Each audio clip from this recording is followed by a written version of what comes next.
Bonjour, François Vion, je suis le premier adjoint de la ville de Mont-Saint-Aignan, en charge des finances, avec le plaisir de vous présenter aujourd'hui ce budget 2022.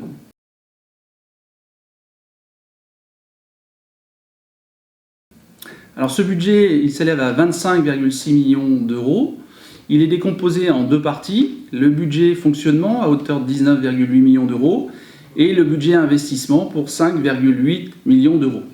Si on illustre les dépenses, c'est à peu près pour la partie fonctionnement, 1 000 euros par habitant qui est engagé en service public pour cette année 2022.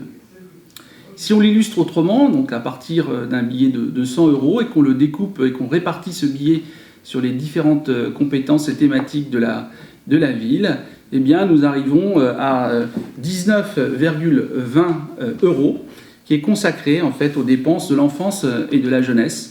Ça concerne plus particulièrement la restauration scolaire, l'accueil dans les écoles, les activités extrascolaires et périscolaires. Si on s'attache ensuite à regarder ce qui est consacré à la petite enfance, donc c'est l'accueil globalement des enfants, des bébés, et notamment des crèches, eh bien nous y consacrons 7,80 euros. Si l'on regarde ce qui est engagé en matière de sécurité publique, notamment au travers de la police municipale, de la vidéosurveillance, pour ne citer que cela, c'est 1,90 euros qui est consacré donc, au dispositif de sécurité. Concernant la solidarité et les aînés, donc cela touche plus particulièrement à la subvention que nous accordons au CCAS, c'est 3,45 euros qui sont engagés. Concernant le sport, et le sport, vous le savez, à Mont-Saint-Aignan, c'est très important, on a beaucoup de sites, beaucoup d'activités, eh bien c'est 2,70 euros qui sont répartis entre les subventions aux associations et l'entretien et le renouvellement de tout ce qui est bâtiment. Concernant la culture, également l'élément phare, c'est 6,60 euros consacrés en partie à l'Ariel, à l'établissement Marc Sangnier et également à tout le tissu associatif de la ville. Si l'on regarde ensuite tout ce qui est mis à disposition en termes d'accueil des publics, notamment concernant l'état civil, et vous savez que Mont-Saint-Aignan est marqué notamment par la présence d'une maternité qui est le Belvédère, pour laquelle on assure en fait toutes ces activités d'état civil, eh bien c'est 19,10 euros qui sont consacrés à toutes ces activités d'accueil des publics.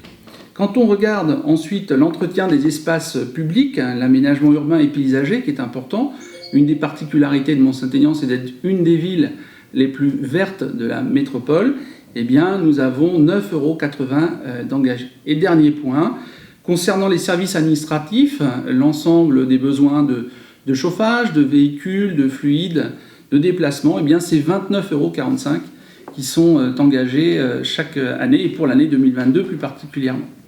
Donc maintenant, je vais m'attacher à vous présenter plus particulièrement, très rapidement, en 3 points, en fait, ce qui va être véritablement des projets phares d'investissement pour l'année 2022. Le premier, c'est le début des études pour reprogrammer, restructurer, recomposer notre piscine, qui était également un élément d'attractivité, qui est la première piscine en termes de fréquentation de la métropole avec plus de 400 000 entrées. Et donc, il nous appartient d'assurer un service public de qualité, donc qui sera à l'avenir maintenu à un haut niveau. Deuxième sujet important, c'est le projet de reconstruction de l'école Camus maternelle qui sera engagé. Et puis le troisième concerne en fait toute la rénovation énergétique de nos bâtiments et la végétalisation des écoles. Voilà en quelques mots, résumé le budget 2022 et je vous invite, si vous êtes intéressé pour avoir plus de détails, de rejoindre en fait la page de la ville de Mont-Saint-Aignan pour avoir l'intégralité des éléments. Je vous en remercie.